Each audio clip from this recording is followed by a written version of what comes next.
आहे ती निकाला आधी सुरू झालेल्या डावपेचांची। विधानसभा निकाला आधीच मवियामध्ये पडद्यामागे मोठ्या घडामोडी घडताना दिसत आहेत। मुंबईमध्ये सलग 2 दिवस बैठकांचं सत्र पाहायला मिळतंय। बंडखोर आणि अपक्षांना सोबत घेण्यासाठी विशेष रणनीती मवियाकडून आखली जाते आहे आणि वडेट्टीवारांवरती याची जबाबदारी सोपवण्यात आलेली आहे। तर सत्ता स्थापनेसाठी भाजपची जोरदार तयारी दिसते आहे। विजयाची शक्यता असलेल्या बंडखोरांशी संपर्क भाजपकडून केला जातो आहे आणि कारवाई सुद्धा मागे घेतली जाणार आहे अशा स्वरूपाची माहिती पुढे येते आहे। निकालानंतर आमदारांना हॉटेलवरती ठेवण्याची रणनीती भाजपकडून आखण्यात आलेली आहे। आमचा कोणी आमदार फुटणार नाही, काही नाही, ती काळजी आम्हाला नाही। आमचा नंबर चांगला बनतोय, आम्ही क्लेम करणार, सरकार बनवणार। तर तरी किती अंदाज आहे तुमचा? किती नाही, चांगला अंदाज आहे, सहज सरकार बनतोय।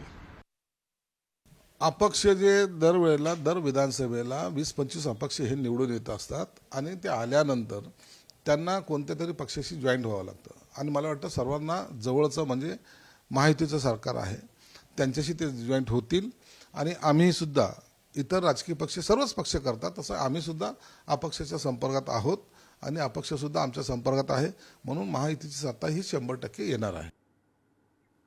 त्यामुळे आता टार्गेटवरती महायुती असेल किंवा मग महाआघाडी असेल, दोघांच्याही टार्गेटवरती अपक्ष असल्याचं दिसतं आणि याच विषयी आपण अधिक बोलूया। प्रतिनिधी सुशांत सावंत सध्या आपल्या सोबत आहे। सुशांत, सुरुवातीपासूनच अपक्षांना मोठं महत्त्व निकालानंतर प्राप्त होईल अशी सगळी चर्चा एका बाजूला, दुसऱ्या बाजूला जे एक्झिट पोल आले त्यानंतर ही चर्चा आणखी जोरदार सुरू झाली आणि आता तसे प्रयत्नही होताना दिसत आहेत। सुशांत, अगदी बरोबर आहे गुरुप्रसाद। आपण पाहिलं असेल तर 2019ला देखील अशीच हॉटेल डिप्लोमसी जी आहे ती पाहायला मिळाली होती। उद्या खऱ्या अर्थानं निवडणुकीचे निकाल आहेत आणि त्याआधी कुठेतरी सर्वच पक्ष म्हणजे महाविकास आघाडी असेल किंवा महायुती जी आहे ती तयारीला लागलीत।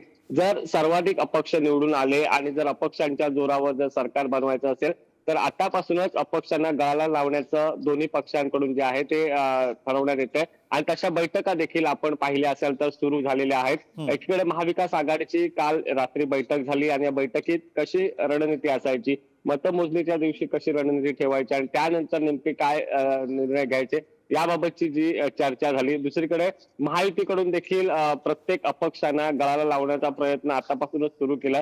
जे अपक्ष निवडून येऊ शकतात अशा अपक्षांशी भाजपचे प्रमुख नेते जे आहेत ते संपर्क करतायत आणि हे अपक्ष निवडून आल्यानंतर हे आपल्याकडे कसे येतील याची तजवीज जी आहे ती कुठेतरी केली जाते। त्यामुळे उद्या निवडणुकीचे निकाल आहेत, हे निकाल लागल्यानंतर खऱ्या अर्थानं चित्र स्पष्ट होईल। जर महायुतीला स्पष्ट बहुमत मिळालं नाही आणि अपक्षांची मदत लागली तर त्यांच्यासाठी कोणतं हॉटेल बुक करायचं, हेलिकॉप्टर देखील आता बुक केल्याची आपल्याला माहिती मिळते। त्यामुळे आता सगळी गणितं जी आहेत ती निवडणुकीच्या निकालानंतर गुरुप्रसाद स्पष्ट होतील। एक्झिट पोल आले त्यामध्ये देखील असं दाखवण्यात आलंय की सत्तेच्या जवळपास जाण्यासाठी महाविकास आघाडी असेल किंवा महायुतीला अपक्षांची गरज लागणार आहे, कारण अपक्ष जास्तीत जास्त निवडून येतील आणि याचमुळे हा दोन्ही आघाड्यांकडून प्रयत्न केला जातो।